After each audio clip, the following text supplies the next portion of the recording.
বাংলাদেশে আশ্রিত রোহিঙ্গা জনগোষ্ঠীর জন্য খাদ্য বরাদ্দ অর্ধেকে নামানোর পরিকল্পনা করেছে জাতিসংঘ। ইতোমধ্যে আনুষ্ঠানিক চিঠিও দিয়েছে জাতিসংঘের সহযোগী সংস্থা WFP। চিঠিতে বলা হয়েছে, মে মাসের শুরু থেকে রোহিঙ্গারা মাথাপিছু রেশন সহযোগিতা পাবেন 24 টাকা সমমূল্যের। আগে যেখানে সহায়তা পেতেন 48 টাকা সমমূল্যের। রোহিঙ্গা নেতারা মনে করছেন, রেশন কমানোর প্রভাব পড়বে সরাসরি রোহিঙ্গাদের মাঝে, বাড়বে অপরাধের প্রবণতা।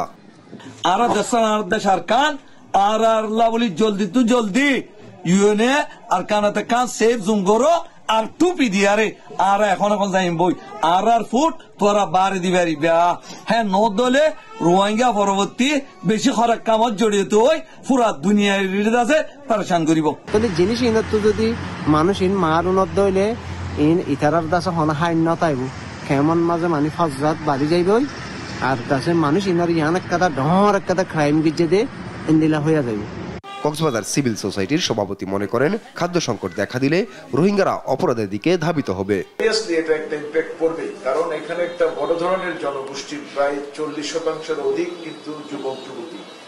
এরা কিন্তু মানুষ, এদেরকে কিন্তু যদি আপনি সকাল থেকে সন্ধ্যা পর্যন্ত কোনো কাজ ছাড়া বসিয়ে রাখি, এটা তো ওরা খারাপ দিকে তো চলে যাবে, human nature.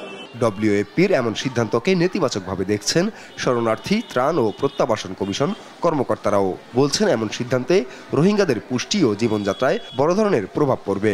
Food supply basic food আপনার যে চাহিদা সেটা ব্যাপক প্রভাব পড়বে, নিউট্রিশন সমস্যা হবে, এটা দৈনন্দিন খাবার দিয়ে দেওয়া তাদের জীবনযাপনের প্রভাব ফেলবে।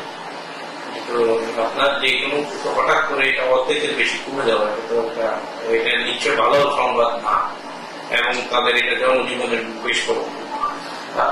বর্তমানে বাংলাদেশে শরণার্থী রোহিঙ্গার সংখ্যা 12 লাখেরও বেশি। এর মধ্যে 8 লাখ রোহিঙ্গা অনুপ্রবেশ করেছে 2017 সালের শেষের দিকে। সম্প্রতি নতুন করে আরও 70,000 রোহিঙ্গা অনুপ্রবেশ করেছে বাংলাদেশে।